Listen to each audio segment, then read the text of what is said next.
Welcome to the dvm360. Give us 5 minutes or less and we'll update you with the veterinary news, medicine, and business information you need to know right now. I'm Dan Verdon, editor of DVM News Magazine. This edition of the 5 will report on the continuing flap over flea and tick products, and a man in search of the oldest living Rottweilers. Then we'll see Denise Tumblin's advice for practice owners afraid to raise fees. Finally, former AAHA President Dr. Michael Andrews will explain the associate's role in practice profitability. First up, the news. The Environmental Protection Agency isn't going far enough to address the core concerns of the veterinary profession with its plan to mitigate increasing adverse events associated with spot-on flea and tick products. That's according to a CAPC statement issued last week, and it follows an EPA plan to improve labeling and consumer education regarding the use of these products.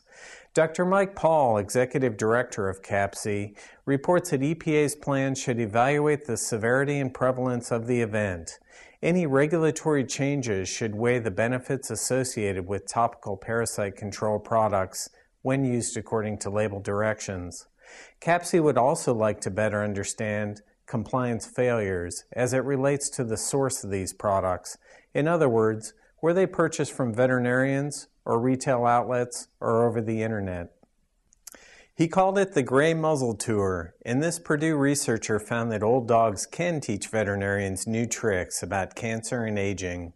Dr. David J. Waters of Purdue's Center on Aging recently completed a 23-day tour of 16 cities to gather information about the nation's oldest Rottweilers. As most veterinarians know, Rottweilers frequently succumb to cancer by age 8 or 9. Waters found 15 Rottweilers well beyond that age range. While his findings need more study, he was impressed with the level of cancer resistance in the geriatric dogs. In fact, 14 out of the 15 oldest living Rottweilers he studied never received a cancer diagnosis. He hopes his finding leads to better understanding of genetics and traits that prevent the disease. When the economic game's not going your way, do you hold off on raising fees? Denise Tumblin, CPA, a follower of well-managed practices, says no way. I do believe it's important to continue to monitor fees and determine if increases are warranted.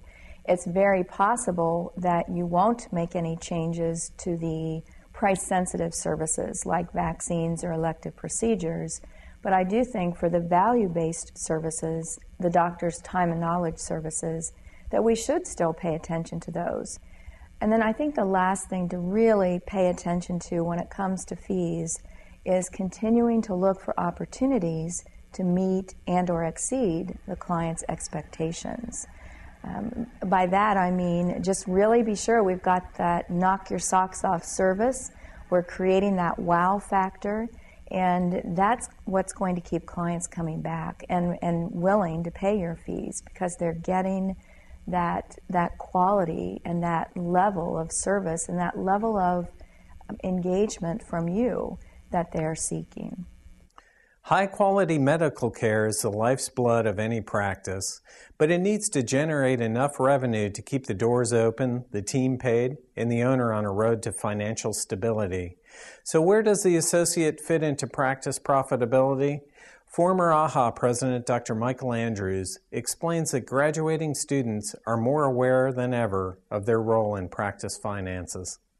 One of the things that I think has grown over the years is that the schools and the business clubs are raising the consciousness of students to business-related issues of practice. And profitability is probably the #1 issue to be focused on for practices to be healthy and be able to offer good services and attract good people. The new graduate's role or an associate's role in that is to understand how that works, to work with the practice on issues that increase the profitability, such as compliance, such as offering new services.